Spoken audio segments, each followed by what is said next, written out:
Hello, welcome to the RoRoShow. How's it going? How's life? I'm Ro, your host, and today I row my boat with a good friend of mine, Arun, another Arun, and he's a good friend of mine, and we catch up after a very long time, and we talk about nuclear science, social justice, and we learn more about his new podcast. Super cool guy, super interesting. One thing that he said to me on the show, which resonated with me quite profoundly, was the power of having a dialogue and conversation with people outside of your social circle and learning about different perspectives. And that's such a great facilitator for change. I really hope you enjoyed the show. A little bit about the RoRoShow. This show is about many different things. It can be about science, business, to photography, philosophy, meditation. It's quite diverse, but really it's about having a conversation and learning new things and telling inspirational stories. And I really hope that you will subscribe to the show and follow me on the links below, and hope you follow Arun on the links below. He's doing amazing stuff, and I hope you follow his new podcast. Hello, Arun. How you doing? Hello, I'm good, thanks. Yeah, thanks for having me. No, welcome to the RoRoShow. How does it feel? How does it feel to be on the RoRoShow? Yeah, I like it. The RoRoShow. That's the name that I came up with. Do you think it's good? I think it's got a bit of a rhyme to it, like RoRoShow. Yeah, I like it, and it's like there's direction to it. You're rowing towards somewhere. Oh, so. I like that. Yeah, I'm going to use it as well in my intro. That's the reason why I came up with this show, was because of that. But yeah, tell me. I haven't spoken to you I think the last time I saw you was New Year's party. I think 2020. Is that right? Yeah, probably before the whole COVID saga kicked in. Oh, so. Yeah. Which was like around March time, and yeah. So it's been crazy. We haven't properly had a conversation or a call because I guess we've been so busy. So how you been? How you been coping with lockdown? Is life changed quite significantly for you? Yeah, no, it's been all right, really. Can't complain. In a pretty good position with work. Got a decent setup at home where I can just work and get along and do stuff. But yeah, it does kind of suck not being able to see family and friends so regularly. So yeah, ups and downs, but fortunate for the relatively good position I'm in. And yeah, just got to remember to take breaks when you're just sitting at a desk all day. It's so easy to forget to move around and have you been exercising as well then? So how do you, because I used to go to the gym like every single day before lockdown. But, I can tell, man. Traps. But how have you been coping? So have you been going for runs? Have you been trying to doing sit-ups and stuff at home, push-ups, body type exercises? No, not really. Just been walking, just keeping it basic. Do the occasional yoga session and trying to stay flexible. But yeah, I think the running, I kind of know, I was running a fair bit before in the first lockdown, and just had a fair impact on my body. It's quite a high impact sport, and I think I'm relatively prone to injuries. So I was I'll try something a bit more gentle that maybe agrees with me a bit more. So just sticking to that, and it's working out pretty well, to be fair. That's good. I'm glad. It's good to have some sort of routine. It's one of those things I feel with working out. It's about building momentum, and you do it every day, and then you sort of get used to it. But when you stall, it's so hard to get back on the bandwagon. Yeah. But I probably have. I don't think I've introduced you properly. So you're Arun, and we've known each other since I met you when I was 11, I think, at school, year 7. Remember that first bus ride together that we used to take from where we lived to school, and and then you've been trying to get rid of me ever since. No, I'm kidding. But so it's crazy. It's good, always good talking to you, because all this time that we spent together comes back to me. All those walks back home and those coach rides. It's mad thinking about it. That's nearly 18 years or similar. So Yeah, we've known each other. absolutely. And do you think that you've gone on a journey? Do you think you've changed quite a lot since that person that you were at 11 years old? Yeah, I hope so. It's quite a different time being 11 Yeah. compared to now, like 28, 29. So Yeah. yeah, no, absolutely. It's interesting because they say with like psychology, I don't know much about it, but I've read some stuff that said that when you're younger, those types of traits stay with you for forever, really. So who you are when in your first early years is kind of who you're going to be to a certain degree. Do you believe in that? Do you think that is the case? Or do you think there's always room to change? Yeah, definitely. I mean, I can see those early influences having a big impact on your life and setting the direction in a sense, but I don't think that doesn't mean that you can like change route if like the circumstances present themselves. Or I don't think anybody's like destiny is fixed. Like you can always kind of with the right will and with the right kind of environmental factors. Do you tend to think about that quite a lot, or are you someone that reflects quite a lot on what you're doing in your life, or do you just kind of go with it and take each day as it comes? Yeah, it's a good question. I think like I go through phases where I'll like reflect sometimes more than others. At the moment, I probably reflected a bit recently, but I'm in this kind of phase where there's loads of work going on, loads of various activities, and it is a bit difficult to reflect. But sometimes that's actually the most important time to reflect because you can like try and zoom out and have that macro picture. So. Mm-hmm. Yeah, so a little bit about yourself. So you're a chemical engineer. You studied chemical engineering, and you kind of specifically kind of divulged into nuclear science. And I think you're working for a company where you guys have solutions, nuclear solutions. Is that right? And then you sell that. It's like this is like as nuclear solution. Yes. Is that right? Is it so?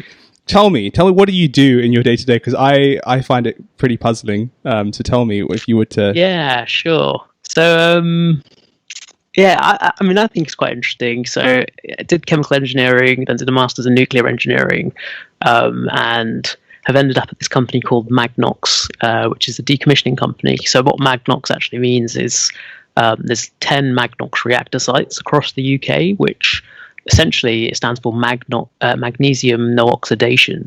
So these were the first fleet of nuclear reactors in the UK, and the fuel, you had uranium fuel and it was cladded, so it was surrounded by a non-oxidizing magnesium alloy, and that was at the time pretty good material to be used in these reactors because they had like good conductivity, good shielding from the radiation, so pretty good properties for the time. We've moved on because these were built like 50, 60 years ago. So there's like lots of other materials now, different types of stainless steels and whatever.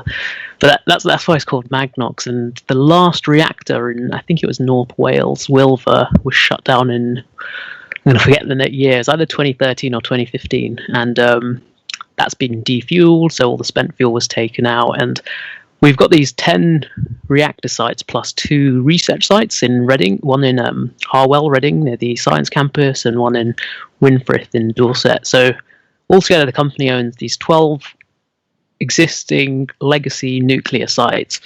And to be honest, there's the way these were built back in the day and the way they were maintained, it's really hard to know exactly what's happened there, and there might have been little oil spills all over the place. So the decommissioning process now is to get these sites ready for their next planned use, whatever that might be, and clear them out so that people can either picnic on them in a few hundred years' time, or like you could build a battery site on site, or like have a wind farm, or maybe a new nuclear. So there's all these potential long-term uses.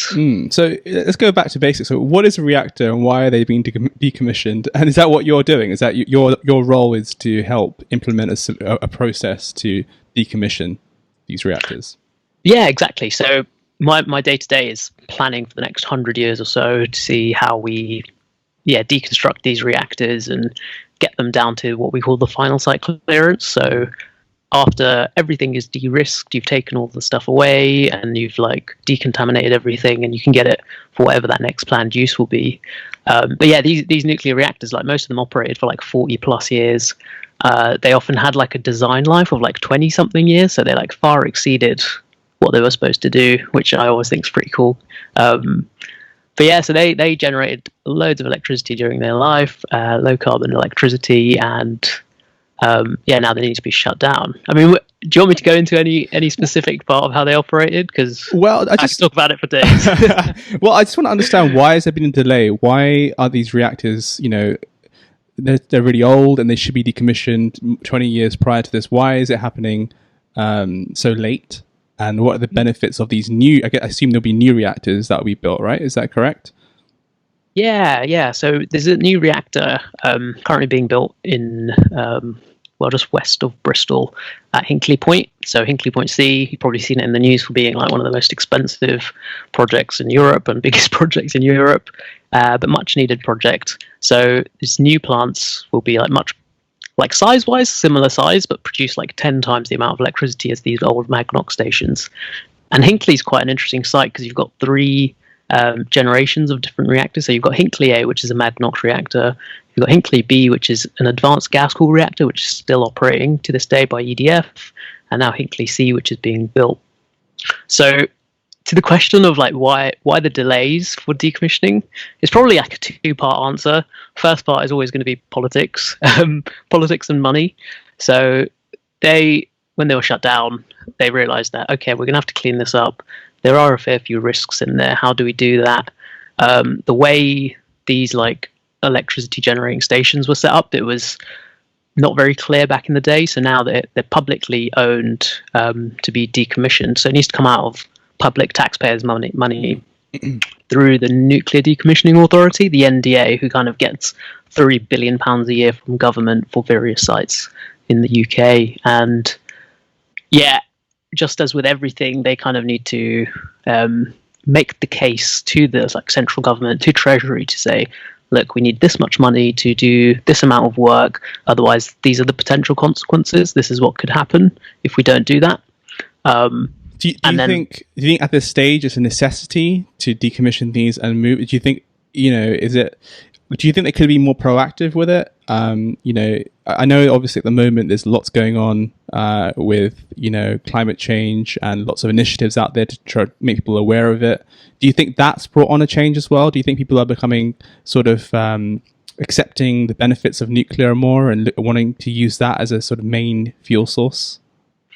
Yeah, I think so. I think there's a massive change in opinion happening right now. Actually, there's a good meme I always see. It's like 20th century environmentalist, and they're like anti-nuclear, and then you see 21st century environmentalists, and they're like, yeah, nuclear. Like they're going for that approach more. But yeah, it definitely needs to be considered part of the mix. I was actually just listening to something earlier today which talks about environmentalism against humanism. Like, why are people environmentalists, and why do we care so much about the environment?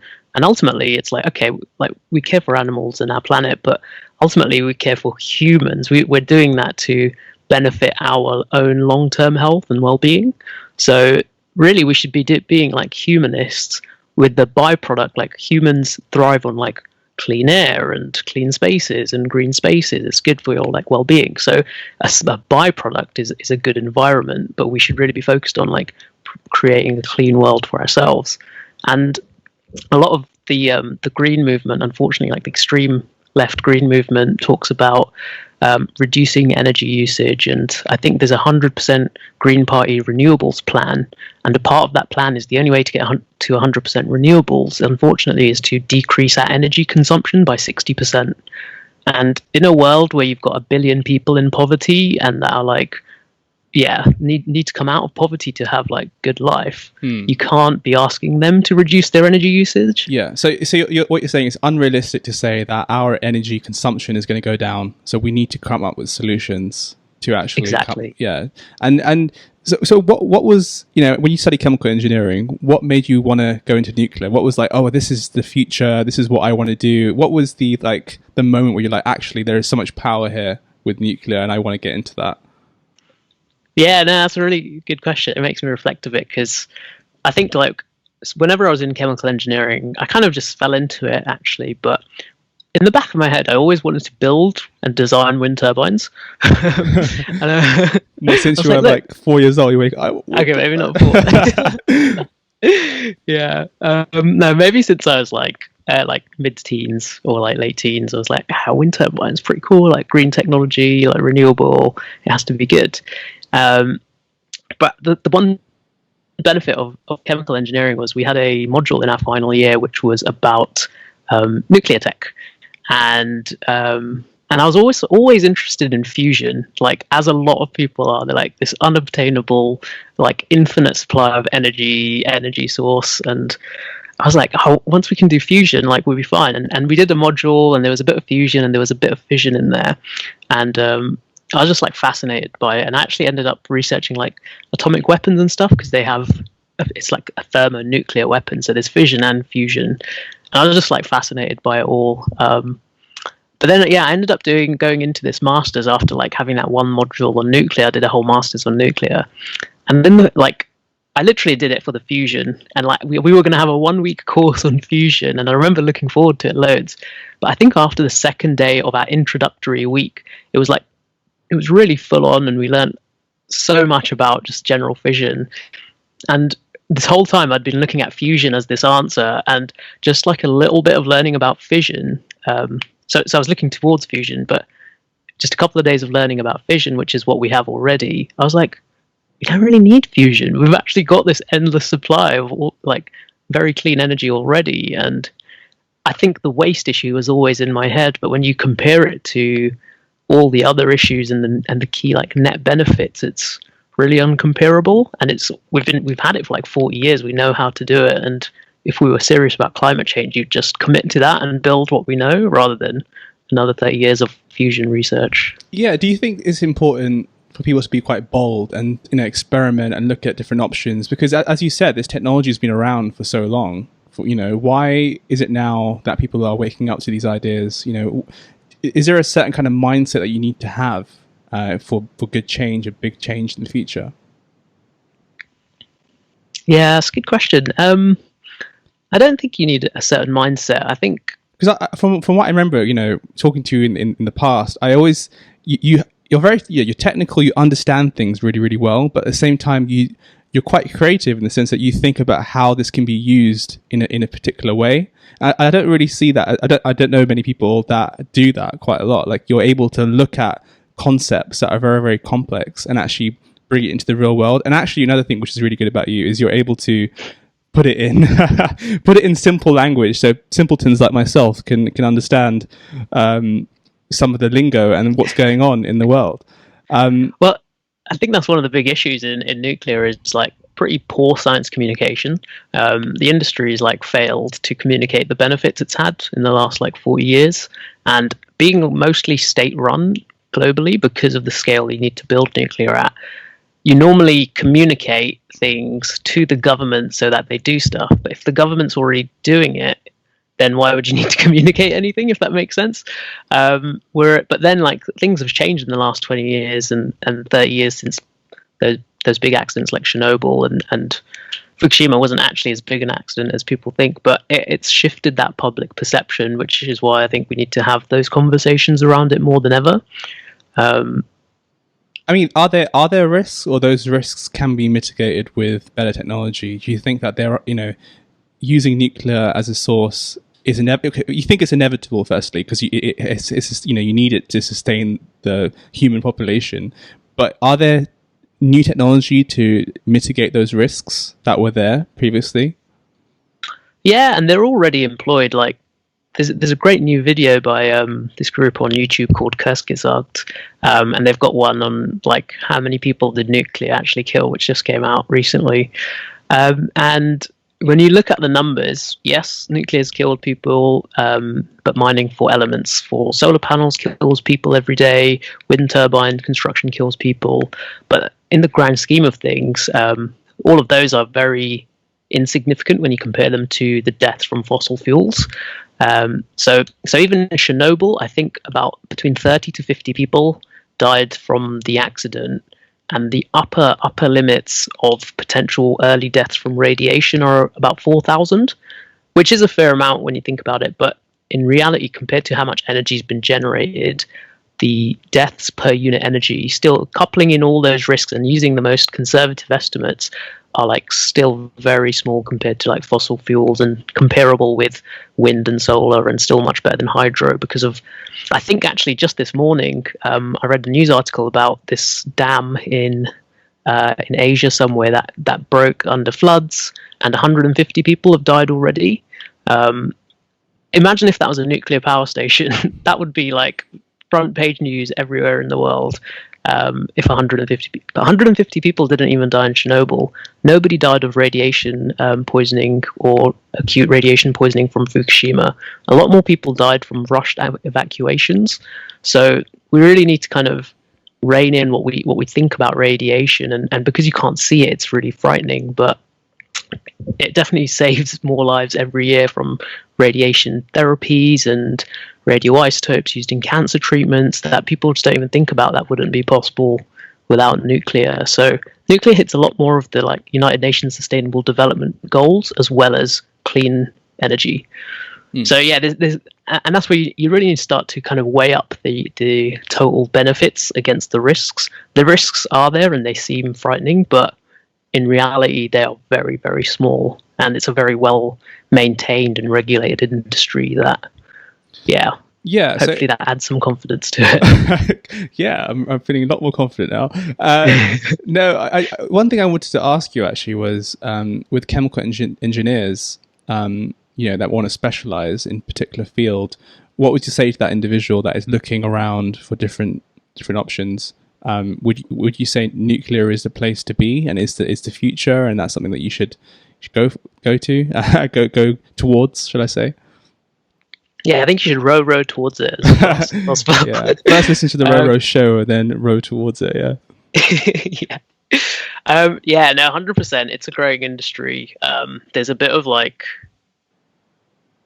what's the word? Public perception issues, but ultimately I think in the next 10 years time, within 10 years, I think people are going to be looking back and thinking, why the hell did we ever ignore nuclear? Or like, why did we ever like try to battle it? It's going to become such a clear thing that we need to be throwing everything at very soon, that getting in now would be really good. I'd say it's like almost like blockchain 10 years ago. So yeah, I would definitely recommend people look into it. If you think it's for you, then go for it. I personally find the science behind, like, it's like subatomic physics part. There's so much like cool detailed technical physics to it, but then there's also this like macro level. You could use it for electricity, you could use it to like desalinate water, you can use it for medicine, you could use it for like farming techniques. There's so many things, and like sterilization. COVID has been like radiation for sterilizing things. Yeah. So there's so many different areas. I'd like recommend people look into it, and see what piques your interest. Yeah. Where would you see, I know this is a very, very difficult question, but I guess in 100 years time, where do you see energy moving to? Like, what would be your ideal, like in the future, everyone using nuclear, nuclear being used for everything. Is that your, or do you think it has to be diversified in multiple different types of energy sources? Yeah, I think like putting all of your eggs in one basket is probably a bad idea. So the more diversity in your mix is probably good. But I think a big part of that mix should be nuclear, because the one thing about it is it's dispatchable. You can you can almost switch it on and off as you like, and the way you can engineer systems around it, you can like end up having, let's make some hydrogen from it, or let's just make electricity or whatever. In 100 years' time, I think it will play a big part. We'll probably have fusion by then as well, so that will probably play a big part. I always kind of think like, what happens when we get off Earth, which we've already kind of done, but if we're going to be like a spacefaring civilization, then you need to, I don't know, have like the further away you get from the sun, the less wind or solar wind or like solar energy you'll have to capture. And it's always these I can't remember, RTGs, radioisotope thermal generators, that are used, which come from separated wastes and separated spent fuel. So I think there will always be some sort of nuclear generation, and then hydrogen is so abundant in the universe, there'll probably be, you could just go around and collect that and fuel your fusion device that you have. So yeah, I think probably a combination of fission, fusion, and batteries maybe. Okay, I remember. I don't. Hopefully, you can remind me. But there is a framework they say about different types of civilizations and how much energy they can consume and obtain. Yeah. Do you know what I'm referring to? Yeah, I think it's called the Kardashev scale. Apologies if I get the name wrong, but yeah, they have like, I think it's like scale 1 to 4, where 1 is you're able to harness all of the energy of your planet, and I think we're currently like 0.7 because we still can't capture all of the sunlight, and we still can't capture all of the wind if we wanted to. And another actually pretty cool thing, geothermal energy, which is considered renewable, is basically radioactive decay that happens below ground, very deep under the ground, which creates heat. And that's considered renewable energy. But as soon as you put that same process or very similar process above ground, it's not renewable, it's considered nuclear. So we still can't harness all of that, so we're not quite at 1. And how many years do you think we'll get to the point where we can do that?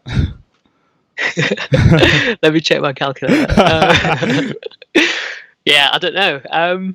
I mean, roughly, of course. Like, probably not as long as we think, like 20 or 30 years. We'd have a pretty good grasp on that, or quite close. The next step up is fully harnessing the energy of your like local star system. So yeah, you could put, I think they're called like Dyson rings, something like essentially solar panels around the entirety of the sun and collect all of its energy and just like completely block it out from existence, but you harness every part of it.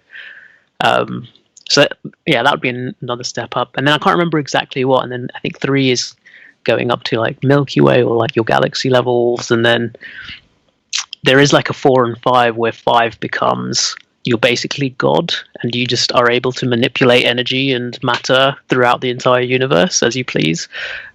So yeah, I mean, it's crazy to think if any alien species, if aliens do exist, can do that. You know, they can manipulate energy to that degree, anything possible in the universe. It's crazy to even conceptualize. Who comes up with these ideas? Some big thinkers, exactly. I guess. So outside of nuclear and science, you have multiple passions, right? And I guess this is your bread and butter. This is what you do day to day. It's your day job. If you were to tell people what your other interests are, what would you say they are? Right now, nuclear takes up way too much of the time. 80% of your life, maybe. Yeah. 10% is sleep, and then the other 10% is eating, maybe. Yeah. I do eat a lot, to be fair. I mean, is there anything that you've been reading recently that you've been really interested in? I think my other passion is just like general social justice. And I think like energy and economic justice, they actually form a lot of this same web. You can't like really isolate any particular part. So I read a book, this is a really good example actually recently of, I think the book's called Why I'm No Longer Talking to White People About Racism. I've been listening to that as an audiobook on Audible. Okay. Maybe I'll have the link underneath so people can listen to it. Yeah, it's worth listening to. It was like it's a bit inflammatory in parts, I think. It kind of made me really think about some things. And I think that the example I'm thinking of, I don't want to ruin the book too much, but how the author talks about feminism and how like general feminism, like in the UK, is kind of geared towards like white feminism, and then like black feminism or like equality with black females is like almost like a whole other ball game.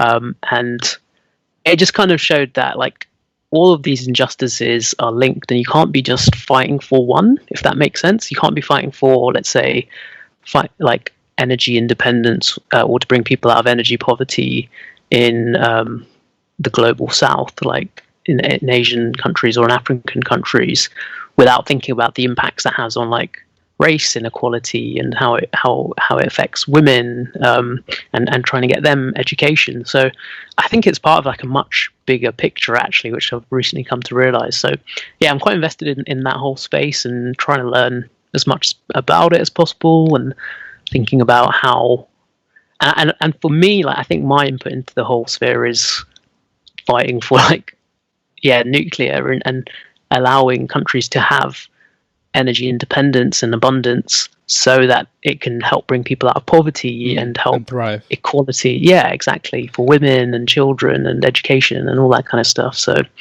but I think understanding the links is actually really complex and difficult. Do you think that LEDC countries or countries that don't have a huge, massive economy, do they struggle in having a say with those conversations about energy, or do you think there is representation?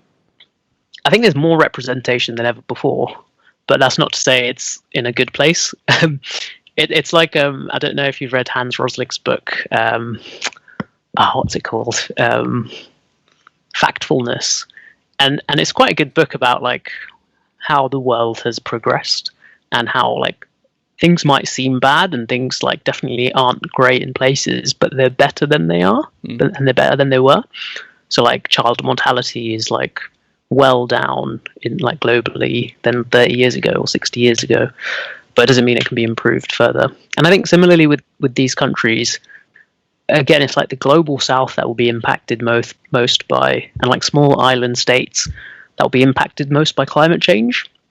So at these COP conferences each year, so COP26 is happening in the UK in like 10 months time in November, and every time one of those happens, these kind of smaller nations are getting more and more of a say on how the world should be run and what kind of benefits they should get from like global energy policy, or if there's going to be subsidies for green tech, how that all works. So those countries are definitely getting more of a say, and they are the like fastest growing countries. So it's a tricky one, but I think it is happening slowly. Do you think that your awareness and you're talking about social justice, I feel like that's quite a new thing for you in the last maybe 10 years or so. You've really got into it and realized that actually there is more importance in actually looking at the overall picture and helping people, not necessarily just getting stuck in your role. Because I sometimes feel that people, or myself, get stuck into my day-to-day job, my 9 to 5, and concentrate on that. And it's very difficult to find other initiatives and community work to do. And do you think maybe it's better to find, maybe in your role you have the ability to provide some benefit to humanity? Do you think that what would you say to people that are stuck in their 9 to 5 but should really make a difference or try to help other people? Yeah, and I think that's a really good question, because there's always what can I do to help? Because I get like people are so busy in their day-to-day lives, or like they might be raising kids, and a lot of your energy goes into that. I think the biggest thing is just like try to get aware of the issues. Sometimes it like you can go out and campaign and do various things, which is great, but if somebody else out there is trying to campaign and the general public aren't even aware of the issues, that I think is the biggest thing you could probably do, and have conversations around it, have those awkward conversations and like difficult conversations, because it does start to build up that knowledge around it. And like we've got our elected representatives who will like be the knowledgeable, or who should be the knowledgeable people to make those decisions around what happens. But if you're not aware of the like major issues and what can happen or what the solutions might be, they could be making decisions that could either benefit you or like completely play against you. And if you're aware of it, you're better placed, aren't you? So would you say there's something that's happened to you in the last couple of years that's made you more get into social justice? Is there something that has kind of triggered you to the point where I really feel like I need to make a change in how things are working? I'm always triggered. Ain't we all?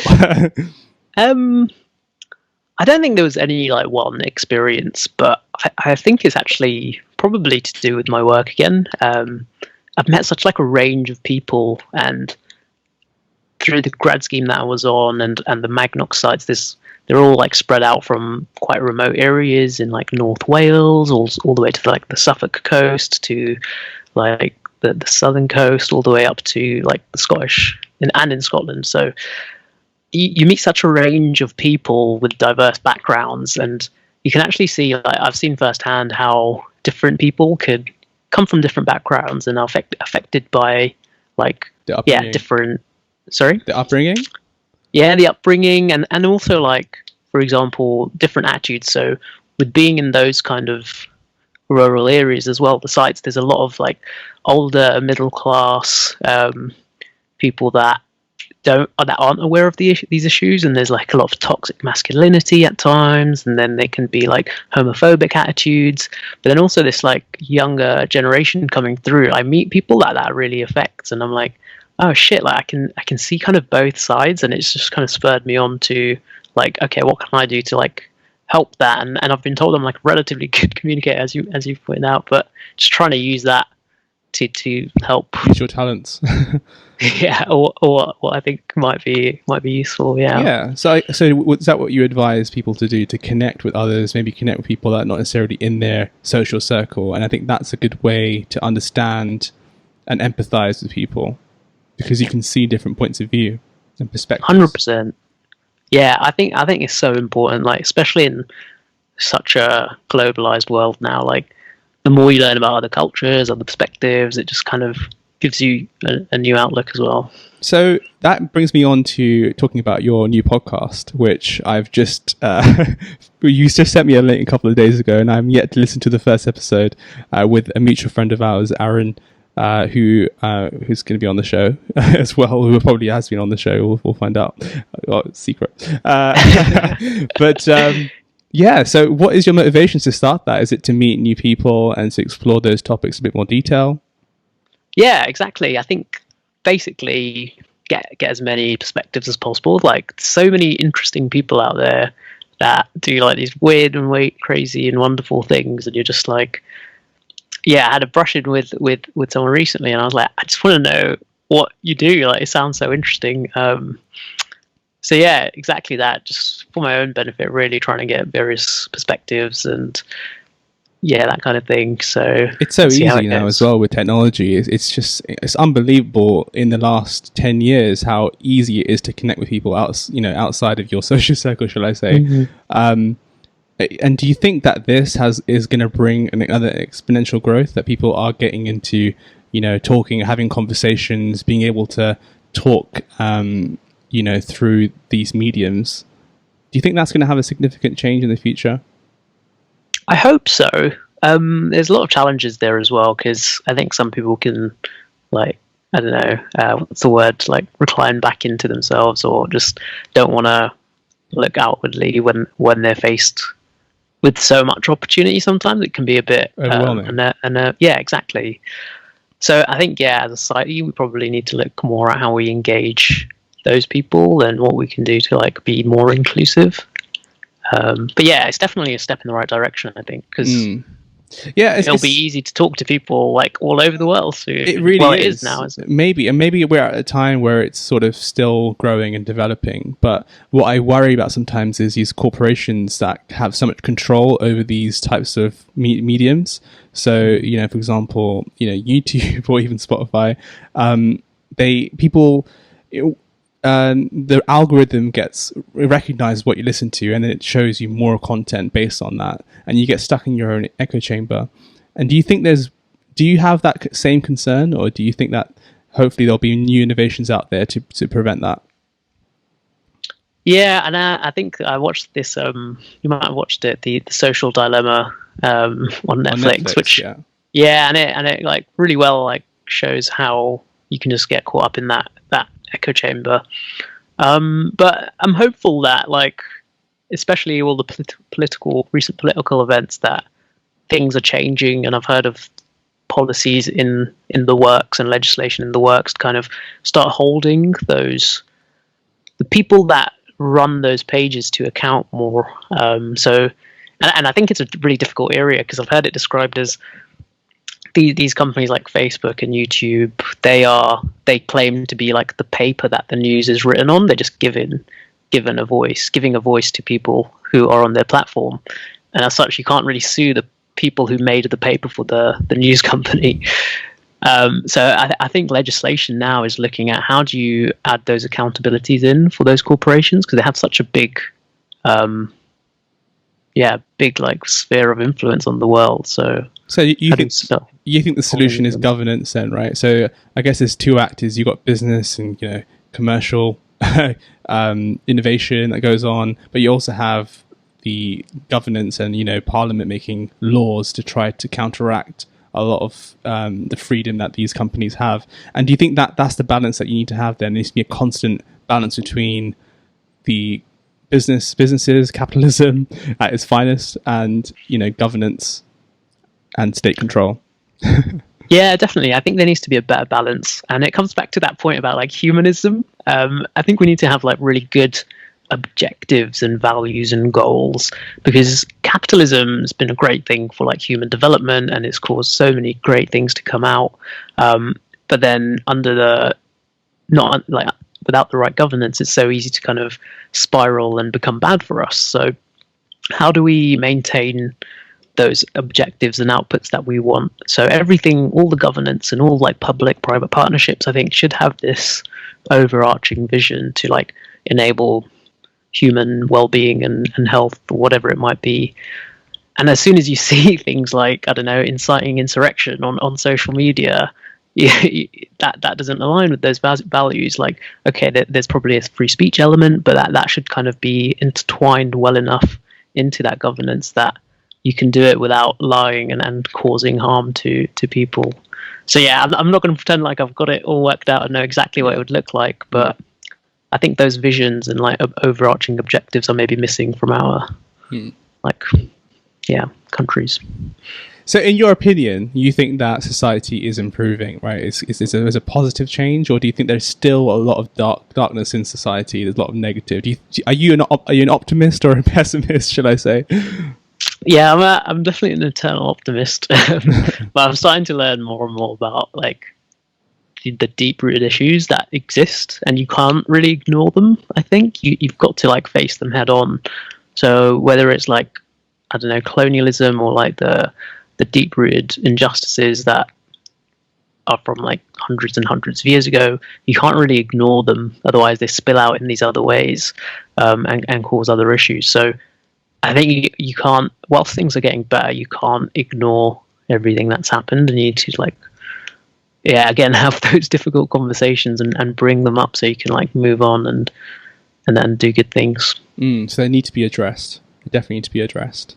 Mm. So the question, I'm just looking at my notes as to what questions I wanted to ask you. And one of them was, what would you say to your younger self, in terms of if there was some sort of advice that you would want to give to that individual, the same individual that you are now, what would it be? Because it's an interesting one for me, because as I said, I've grown up with you, I've known you for so long, and I've seen, again, this big change, positive change, but is there something that you would say that to your younger self that you think that person should know, and that will speed up their change and blooming? Yeah, I think just like trust yourself. There's so many things out there, and it's really easy to kind of have that self-doubt and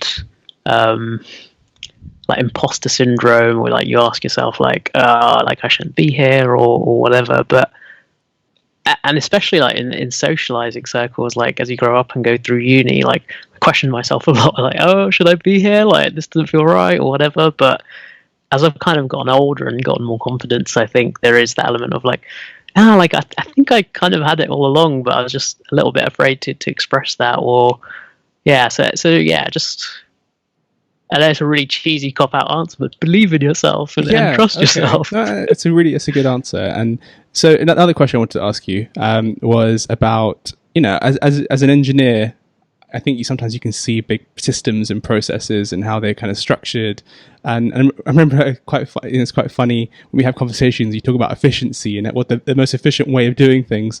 But the question I wanted to ask you was, what do you think if people could change one thing about themselves that would have a massive change over the world, what do you think that would be? The most tiniest of change that they could offer that would make big change, positive change to humanity?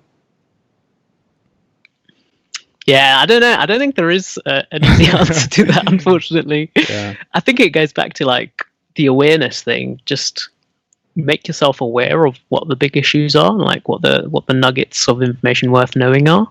And there's so many good like blogs online or podcasts that people can get involved with and listen to. And or like, yeah, to attend a city council meeting or town council meeting and see what's being talked about. Yeah. I mean, for me, I thought about it a little bit, and Yeah. I thought, connecting with others. So, something that you said about before about your motivation to start creating a podcast, being able to have those conversations. People are really scared to have conversations with people. They just want to get stuck in stay in their own worlds. But having that dialogue is really, really good, really important to understand and empathize and look at their perspective. So that's something that I thought. But what you're saying is basically consume yourself with data and information because you think that is a way to that could be used as a source to understand what's going on. Yeah, and it depends. I think like what your motivations are. If you're really like looking to, I don't know, get into climate change, for example, then yeah, make yourself aware of what the big issues are, what the current things going on are. But then I really like yours actually, because yeah, that collective kind of intelligence, for lack of a better word.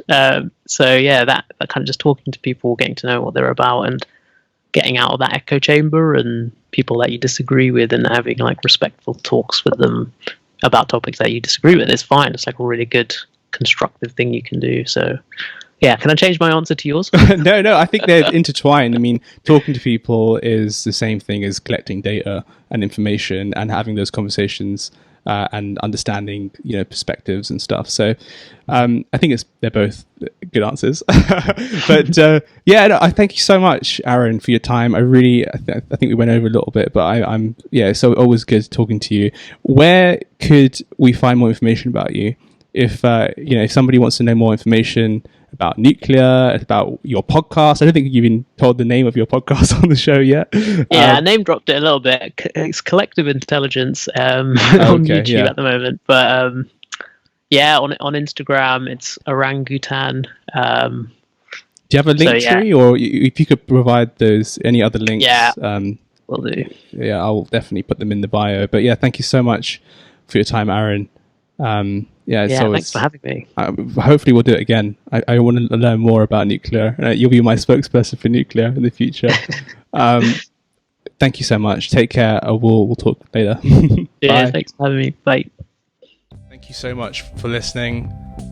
That was Arun, and I really hope that you follow him on the links below and make sure to subscribe for some more awesome content. Take care. Be safe. Much love.